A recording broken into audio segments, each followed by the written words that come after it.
Well, good evening and welcome to Tucker Carlson tonight. The question is, can Democrats win anything these days? Jonathan Ossoff got a tremendous amount of free publicity, a lot of hype from the press for his campaign to win a House seat in the 6th District of Georgia, a place he doesn't actually live.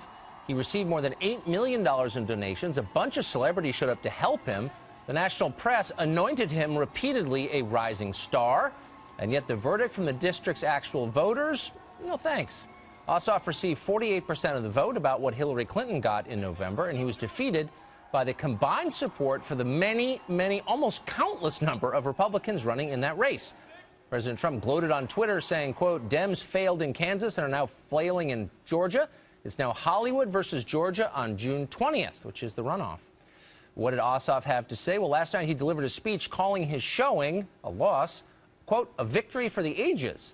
Is this the best victory Democrats can muster? Brad Woodhouse is the former president of Americans United for Change. He was a senior advisor to the DNC during Barack Obama's presidential runs, and he joins us tonight. Brad, it's great to see you. Thanks for being bold enough to come on and explain what happened last night. So this is the future of the Democratic Party, a guy who loses.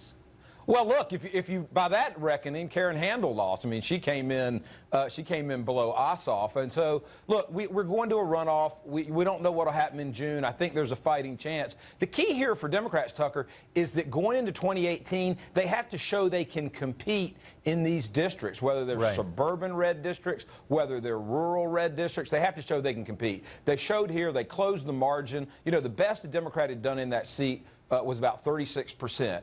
He got to 48 in this. Let's see what he does in June. Well, that's great. Where do you pick up the participation trophy? Is it in the district or well, Tucker, I mean, let's see. I mean, we may win this in June. No, you absolutely might. But what's the strategy? Is it to convince more voters that you hate them, call more Trump voters racist? Do you think that's working? No, I don't think at all. Look, I think what worked to get him to 48% in striking distance of 50 was to make this a referendum on Trump. And, you know, Karen Handel did not run as a Trump Republican in the race leading up to last night. She doesn't want this to be a referendum on Trump. So I think he had the right strategy. Let's see what happens in June. But, Tucker, can guys be clear in case our viewers are just tuning in now? He ran against, I think, 11 Republicans who split the Republican vote 11 ways. So, like, how could you lose to 11 Republicans? Well, remember, he got 48% of the vote. Right. Karen Handel, the next closest Republican, only got 19, and there were 4 or 5 other Democrats in the race. So 48% is pretty impressive. So well, it doesn't get you into Congress, I notice. But what's the strategy? Like, what's the theme that undergirds this guy's campaign? If he's a template for Democrats running in the post-Trump era, what exactly is he running on? Is it higher wages? Is it an end to the opiate crisis? Or is it I'm friends with a ton of famous actors in Los Angeles? Well, I don't think it's friends with a ton of famous actors. I mean, look, this is an opposition party right now, Tucker, so I think a big part of it is going to be running as a referendum on Donald Trump, on a presidency that has gone off the rails, that hasn't accomplished anything. And I think the one big issue that you can count on in a suburban district like this is health care. People really care about this issue. I think it's hurt the Republicans, both their failure to repeal Obamacare, but also the fact that it was going to cause so many people to lose coverage. So I think health care will be a big issue. I think the environment will be a big issue. But with respect, you said that you know it's an opposition party, and so you're running against the president in power, which I guess makes sense, except the entire Hillary Clinton for president campaign was based on the very same idea, that Trump is evil, you're a bad person if you support him, you're indeed deplorable.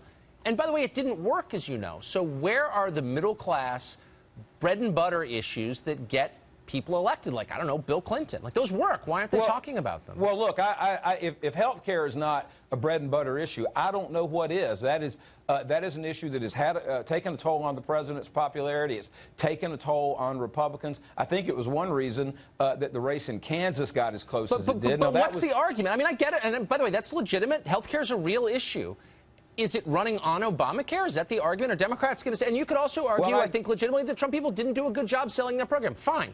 But are Democrats going to run on Obamacare? Like, it's great. It's so much better than you think it is? Is that the line? I can tell you what. I was involved in a campaign in 2012 where the president at that time ran for re-election on Obamacare, and he got re-elected. I think Democrats should lean into Obamacare. This whole notion that it's in a death spiral has been debunked by the CBO, been debunked by other experts. I would run on maintaining Obamacare. So what's the approval rating for Obamacare? All in, not parts of it, not the individual mandate, but the whole program.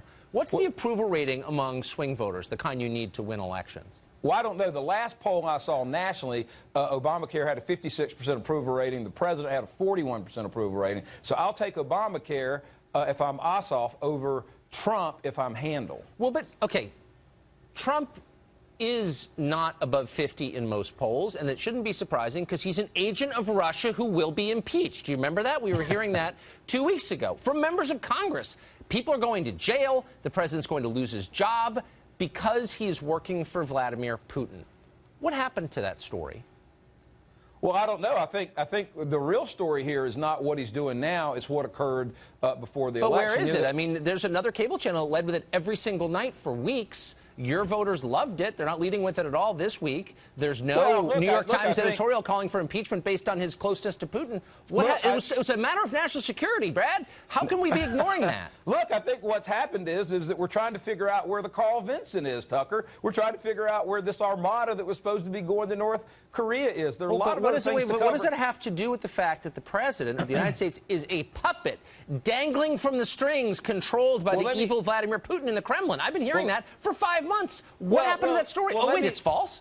Well, no, I'll tell you what I think happened. This president is under scrutiny, both politically and legally, for what happened before the election, for what happened with Russia. On the, that he and his campaign may have colluded. Now, we know for a fact that Russia intervened in the election to benefit Trump. Everyone agrees with that. All the intelligence agencies, the FBI, and bipartisan leadership on actually, that's not factually true. There's no evidence. There's no evidence that Russia, the Russian government, broke into or had anything to do with the break-in, with the violation of John Podesta's Gmail account. There's no evidence of that. I don't think the intel community believes that, and so it's just not true to say there's a consensus on it because there isn't.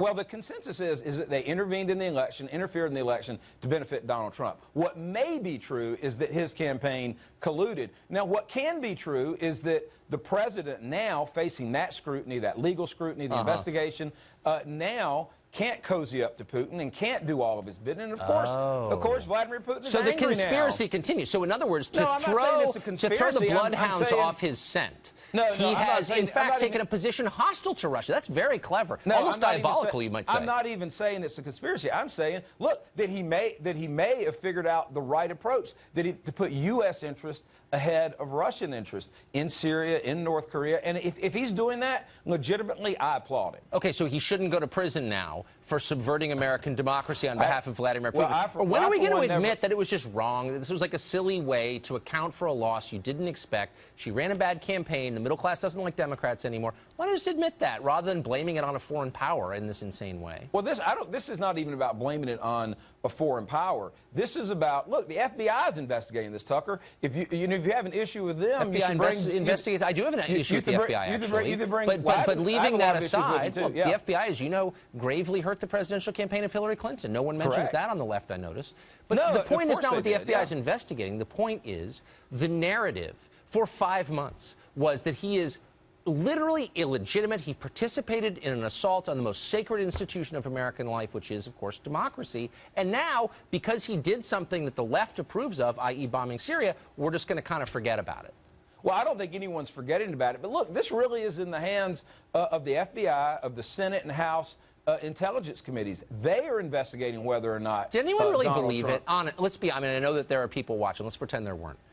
Did Democrats at a high level, did you or all the other ones, members of Congress, yelping about betrayal of democracy, impeachment, imprisonment, did they actually believe that stuff? Do you think they did when they said that? Was that heartfelt, or was it just part of a series of talking points? Well, look, I believe there's something there. Now, whether or not it rises to Donald Trump is another question. I mean, look, the FBI asked for a FISA warrant for Carter Page. I mean, and this was a foreign policy advisor to President Trump. They couldn't have done it. I mean, no Well, one, Carter Page wasn't he really an claimed him. actual. He was on He some claimed committee. him. I mean, maybe, but I mean, nobody believes Carter Page was central to the Trump campaign. Trump and his daughter were sent. That was kind of it. So, like, it was a dumb story. And my question is, do you really think that when Nancy Pelosi was out there saying that, like, our country was in peril or national security was violated, did she really believe that, do you think?